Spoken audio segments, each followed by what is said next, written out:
Hello, and welcome to Appleton Engaged. I'm your host, Timber Smith, DEI Coordinator for the City of Appleton. And I'm Brianna McCooley. I'm the Community Health Supervisor with the city, and I'm lucky enough to be your co-host today. Awesome. Appleton Engaged is a podcast that explores the many people, organizations, and resources that make our community a great place to live, work, and play. So whether you're a longtime resident or just getting to know Appleton, join us as we learn more about our community together. Yeah, and today we get to learn a little bit more about what food insecurity means and what it might mean to address food insecurity. And I think about it as like food for the body, but also maybe for our community. That's a good point. And I think that's food insecurity right now is such a hot topic, which makes it so exciting why we have this guest here today representing this particular organization. And this week's guest is Heather Vall, Development Director for St. Joe's Food Program. Hey, Heather, how are you doing? I'm awesome. How are you doing? I'm doing really, really well. Good. All right. Can you please tell us a little bit about yourself and your association with Appleton and the surrounding Fox Cities region? Yeah, definitely. So I grew up in Green Bay, just up the road here from Appleton. Went to school throughout my entire education up until high school or through high school in Green Bay. Actually met my husband there, which is pretty cool. High school sweethearts. Uh-oh. Yeah, pretty fancy. I'm going strong still, so that's always good. And we moved away for, our degrees in different cities and in the Midwest still, and actually just moved back when the pandemic started, because why not, buy a house and settle in a new city or the city back here again when a pandemic is going on. We have a term for those people. Do we? Yes, they're called boomerangs. Are they? Yes, if you've been here and then you come back, you left and came back, you're a boomerang. I'm going to have to use that now. There I've you never go. heard that before. Oh, yeah. Oh, wow. I learned something new today. I love that. We boomeranged back to Appleton, so that's still like a boomerang adjacent from Green Bay to Appleton. I think That's so. close. Like boomerang-ish. Boomerang-ish. Yeah. I like that. That's like the next term that's going to come around. All the kids are going to start saying that. Yeah, but no, we were raising our family here. We love Appleton. My husband's a musician here locally. He plays saxophone. We were talking about that a little earlier today, some jazz saxophone going on in our house all the time. Just, having 2 more babies come in the next days or weeks, and just loving having our family here. We love this area. It's so beautiful. And the music scene has just been growing so amazingly since we left. So we love it. Did I hear you say 2? Yeah, growing 2 little humans right now while we sit here. I know. Oh. Wild. Hey. It's very impressive. Well, Heather, can you please tell us about your resource? Yeah, so I work at St. Joe's Food Program. I get to work at St. Joe's Food Program. It's my pleasure to be able to serve the community this way. St. Joe's is a food pantry, but also a food bank located actually in Menasha, but we serve the whole Fox Cities region. So people sometimes get confused that, pantry versus food bank services. So not only do we actually serve clients at our pantry in Menasha, but we provide free food for nonprofits and meal programs and other food pantries, all for free. So some food banks you have to pay for a product that you receive, and you order it kind of like you would like a wholesaler. But at St. Joe's, we provide all of that for free for organizations like Pillars, Harbor House, Vets and Friends, Loaves and Fishes, just all kinds of places that really just need a little bit of assistance so that they can focus their energies and their finances more on their programs and not so much on food cost. So we serve about 600 to 650 families every single week at our pantry. Yeah, it's a lot. The need is definitely still here in our community.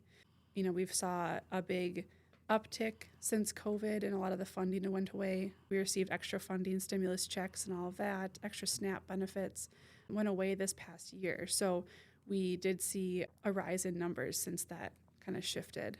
During COVID, we saw a little bit less because we had extra monies and people got comfortable with the extra supports, but times are tough and everything's just really expensive right now. So we continue to see that need in our community here. So let me clarify this. What makes a food bank is when you're serving basically other resources, free food.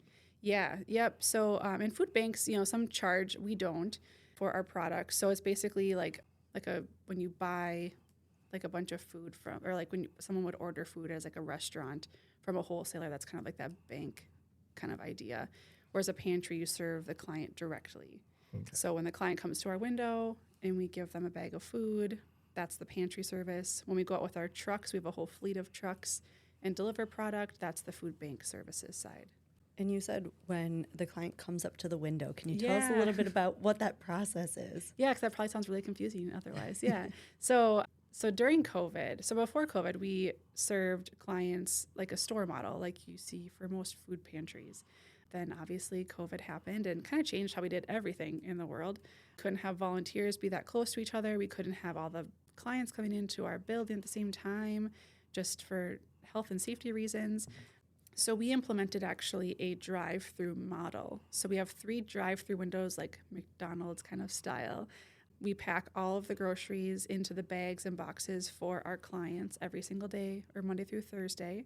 Goes and travels along a conveyor. So back in COVID, we could space our volunteers out 6 feet apart, have pallets of food there for them. So each volunteer had an item that they packed, and it would just go along the conveyor belt and then siphon to the 3 different windows.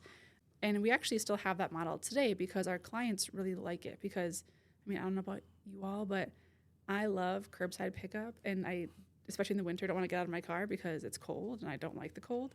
Our clients feel the same way. So they come through the drive-through. Our volunteers check them in with their membership cards, get them however much food they need based on their family size. And they can keep their kids in the car, keep their service animals in the car. People who have anxiety, it's really great because they don't have to get out and wait and just feel uncomfortable that way. So it's a really good experience. Our clients really seem to enjoy it. Also implemented recently, in the past few months actually, an ordering system. So you can order online, pick what you want from our available options for the week, and then pick it up at a certain time on Thursdays in the morning. What? There's a full ordering system? Yeah, we're super fancy now. Our technology. But the really big thing was that we lost that client choice. The big thing about St. Joe's is we strive to provide dignity for every person who enters our building. Whether they enter the building, go through a drive-through, call us on the phone, dignity is what's the most important for everybody in this world. And there wasn't the option of choice anymore when they come through the drive-through. They get the food, but what if they don't like all the food? Then we're wasting food, which could be used by somebody else. So the online ordering system really helped us to bring back the food choice option. So we actually are finding, we do stats and data, that we're saving a lot of money on food that we would otherwise have wasted because a lot of people don't like onions, or maybe they don't like bananas or whatever. So now they can have a little bit more choice in what they get every week, which is really nice. I'm really impressed with the ability that you all have shown of how good you are at adapting. Oh, thanks. I feel like COVID was definitely a time where we had to learn how to adapt, and it seems like what you all did was adapt in a way that met the needs of the community and then also kept their dignity, or at least provided dignity. Yeah, I mean, that's kind of the name of the game, is that, typically nobody plans to use a food pantry ever. We aren't born with the idea that, when I turn 18, I'm going to go to a food pantry. That's what I'm going to do. So those who come to the pantry are super brave. I mean, just going up to a stranger and saying, hey, I need help, that's huge. That's a huge step. And it's super important for us to make sure that we are intentional with all of our decisions we make, and they always revolve around what's best for the client. So that's kind of what we focus on. So how do you qualify and how do you sign up? Yeah, so we have amazing, amazing volunteers who help us with interviews, we call them. So they're qualifying interviews for clients, new and renewing clients. We do base our intake process off of the federal poverty guidelines. However, we aren't federally funded at all. We don't receive government funding, so we are able to be flexible with people's situations. So if somebody comes in and they maybe make a little bit above what we would typically accept, but times are really hard, it's a single parent and their kids are in school and sports, and times are hard right now. So we can give folks a short-term card, for 3 to 6 months just to get them by. But we do keep, one of the big parameters we have is just geographic residence locations, because there are so many awesome resources in the Fox cities here. So we serve the Fox cities, But there are pantries like in Kokana and then Oshkosh that we want to make sure that they are using their local resources as well, and also not spending all their gas money driving to Appleton and wherever else if they do live in Oshkosh or further. So that's kind of the big one. What do you define as the Fox Cities? Yeah, so it's just about like Kokana, like a little shoot, and then we end at right before Oshkosh, like Neenah area. So Appleton, Menasha, Neenah, and again, some circumstantial things can maybe be outliers for that, but that's kind of the main hub of area we serve. How long has St. Joe's been doing this? 42 years, since 1982. So we were, one of the first big pantry food banks in the Fox Cities, kind of like the premier one in this area for a very, very long time. Super grassroots. It's a really awesome organization because it was just started, but it was started because one man heard about a huge layoff that happened at a really big corporation.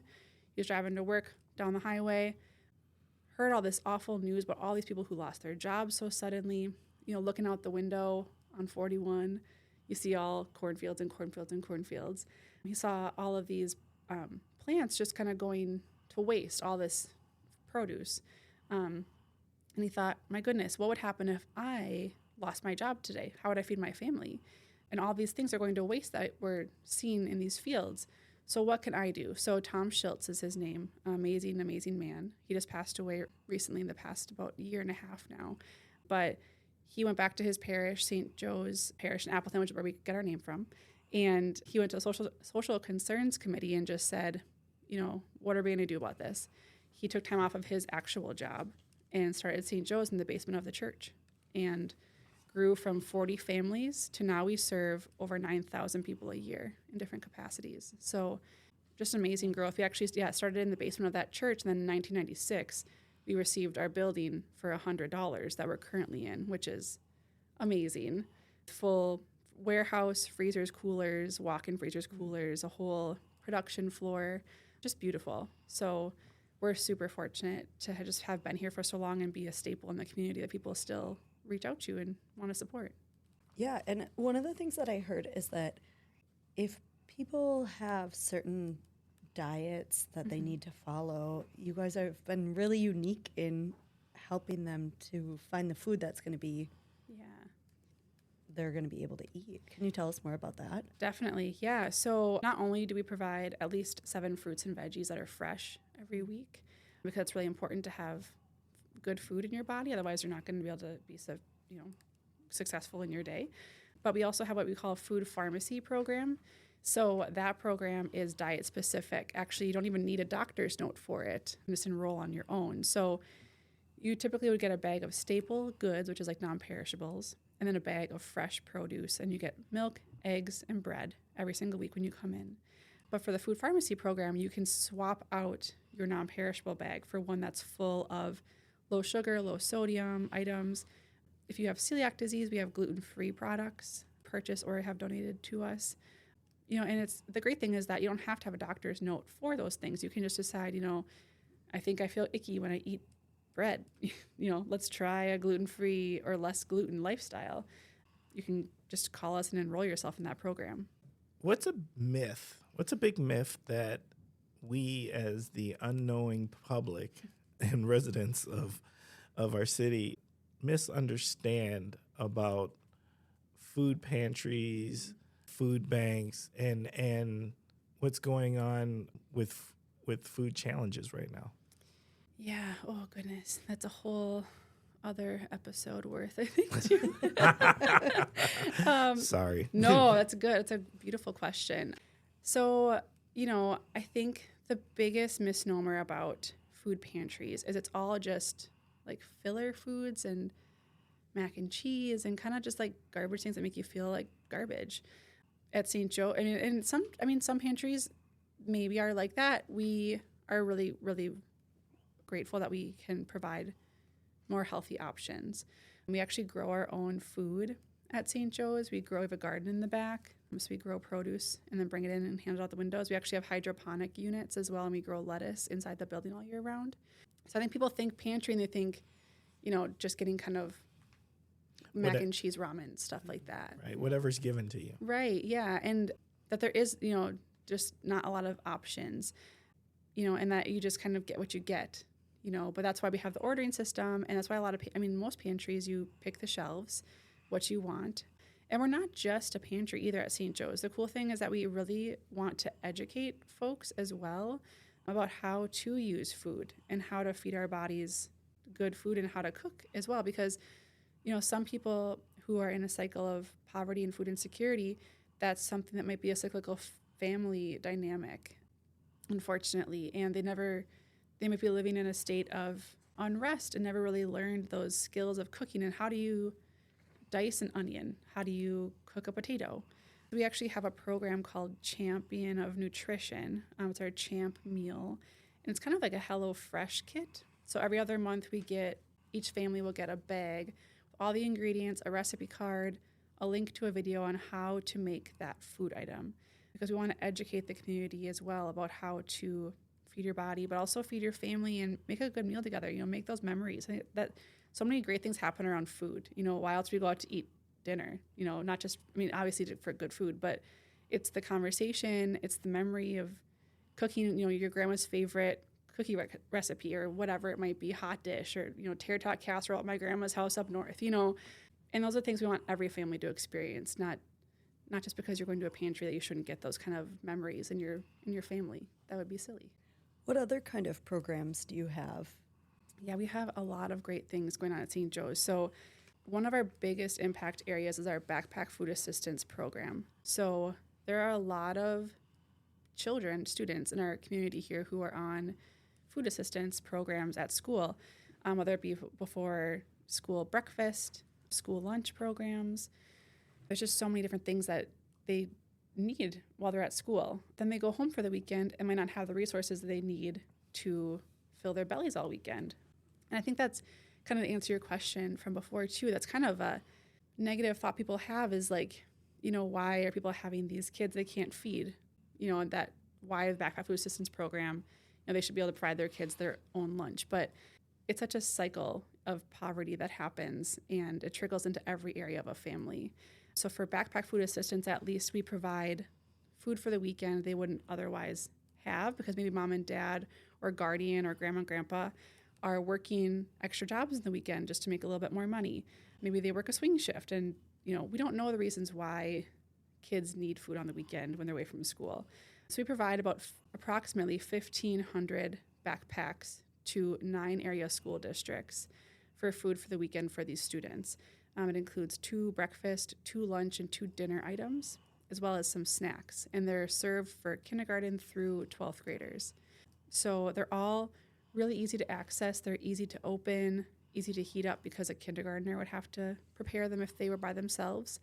But these students really, it's just amazing the feedback we get from these teachers who work with these students directly, our counselors and school personnel just saying, these kids didn't have food for the weekend before and their grades and their behaviors were just plummeting because who could focus when you're hungry? I went to work this morning and I forgot to eat breakfast and I was so grouchy by like 10 a.m. I was like, I need to eat something. And as a kid who can't, they have so many different emotions, they don't know how to navigate those. I can't imagine how that would be to have a hungry stomach while you're trying to go to gym class or trying to learn algebra. Like who even likes algebra I don't like algebra, but when you're hungry especially. So this program has proven year after year after year that behaviors improve, mental health improves, test scores improve, just overall well-being. And that's really what food pantries and food security is, not just feeding your belly, but feeding your whole person, making you feel like you're worth it because someone's watching out for you and feeding you over the weekend as well. Could you please share with us a story about why it's really important to have you all in the community? Yeah, my goodness, there's so many good interactions that we have every day at St. Joe's.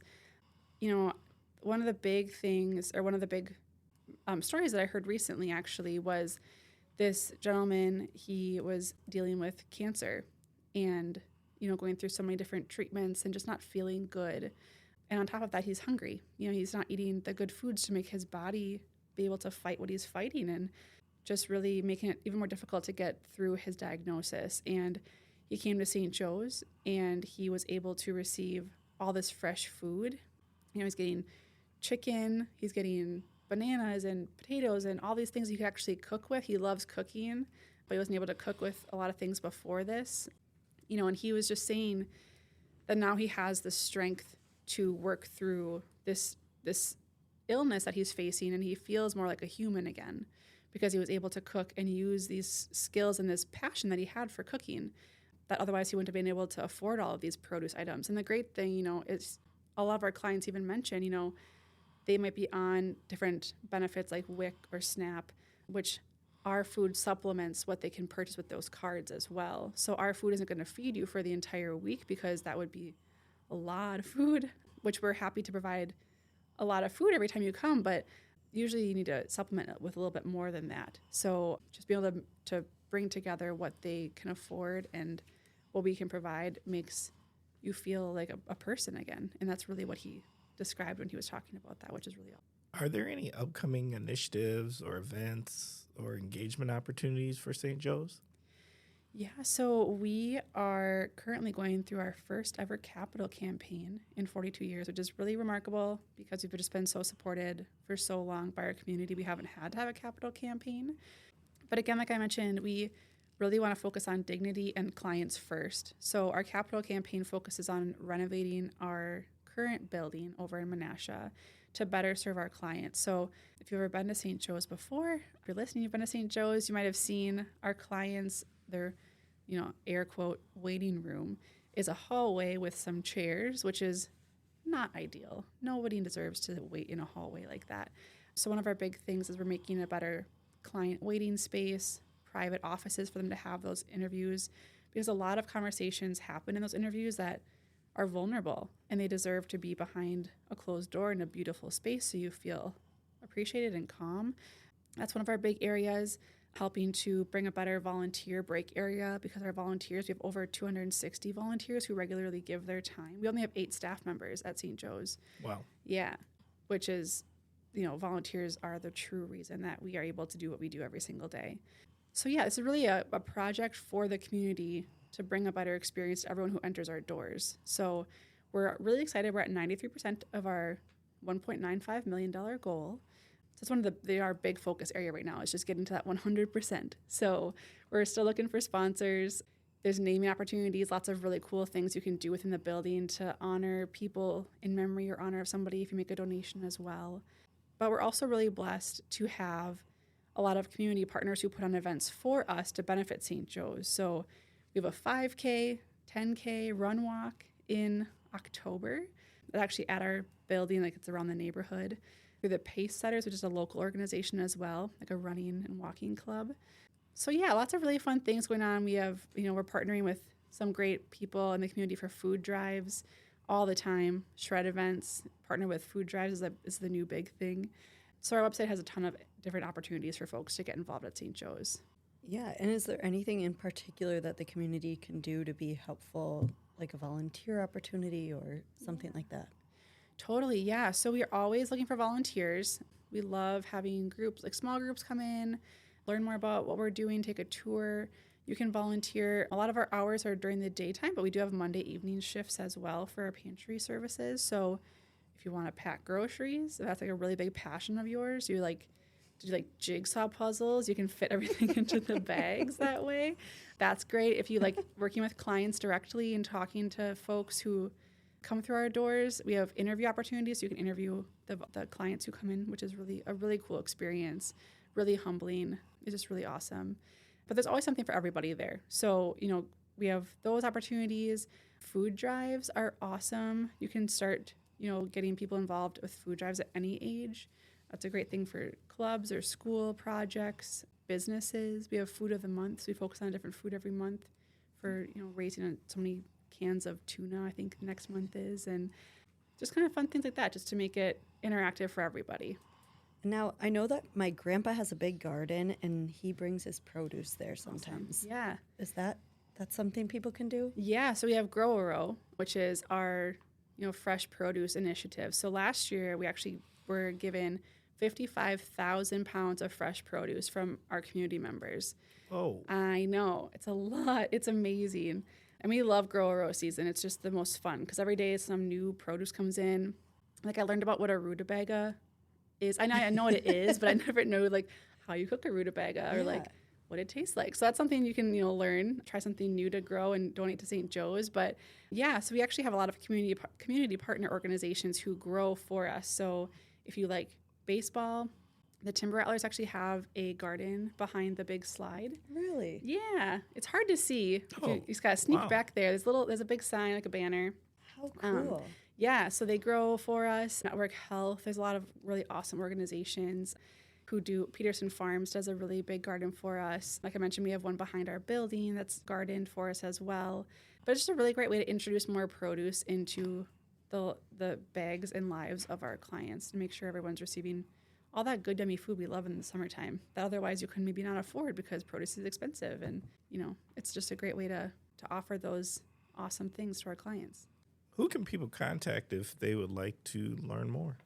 Yeah, so there's a people page on our website. So if you're looking for something specific, you can look through all of our awesome staff members and see which one fits the bill for what you're looking for. So, go on our website, stjoesfoodprogram.org, and look up, whatever you're looking for, volunteering. I'm happy to answer any questions and direct you to who might be the best person for you. My email and phone number is on our website as well, but it's otherwise HD as in dog, U, V as in Victor, ALL, at stjoesfoodprogram.org. But any of us can answer your questions for you. You can call our number, 920-734-9461, especially if you're listening and you maybe need food, but you've been apprehensive about reaching out. Please don't be apprehensive about reaching out. We always leave our doors with food. Even if you don't qualify for services, you're never going to get turned away without food. So you'll get a whole box full of stuff that day. So don't be afraid to reach out. That's really good to know. Yeah.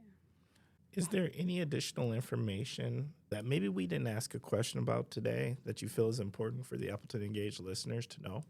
Yeah, I think it's just really important to remember that, nobody wants to be at a food pantry. That's not the goal. And just to be open-minded to, these services, not just St. Joe's, but even the organization we support. Sometimes we can get a little judgmental sitting in our corner of the world. I think it's really important that we just, open our eyes to understand that not everybody has the same experiences we do and, aren't given the same opportunities we all are. And, I'm really lucky to be where I am in my life right now, but a couple different choices could have got me in a very different location. So, coming to St. Joe's or any of these awesome nonprofits in the Fox cities, just lead with openness and kindness. And, if you see a big fancy car coming through our drive-thru at St. Joe's, don't think, why is that person with that fancy car, it's nicer than mine, going to a food pantry? You don't know their story. They could have bought that and then lost their job, So I think it's just really important that we all remember to come from that place of kindness and lead with that, no matter what we do in our lives. That's great. Another way of showing kindness, shout out time. Who would you like to give shout outs to? Man, there's so many people that are so awesome that help make this organization run. Honestly, the first I want to thank is our clients for letting us be in your lives and for letting us serve you this way. It's a true privilege to be able to serve our community every single day through our work that we do at St. Joe's and beyond. Our volunteers and all of our board members, everyone who makes it possible to do our work at St. Joe's.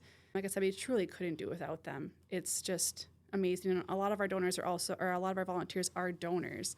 So, thanking our donors and all of those who support us in different ways, whether it be $1 or a can of soup or $50,000. Everyone is just as important to our organization.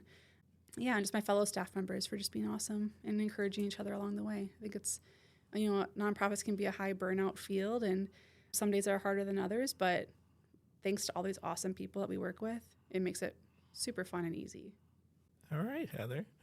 We want to say thank you from us here at Appleton Engaged for the work you're doing and the work that St. Joe's is doing. So I'm happy to do it. We're lucky to be here. All right. At this time, we're going to start wrapping up this episode. Appleton Engaged listeners, thank you for spending time with us. Thank you for giving us your minds and ears. Thank you for caring about another amazing resource in our community, helping to make this a great place to live, who are serving our residents. As you know, we are a work in progress. We're always trying to get better. We are trying to become the #1 podcast in Northeast Wisconsin, and we need your help to be able to do that. There's a couple of things that could be helpful. If there's anything about the show that you think we could do better, please feel free to reach out to us.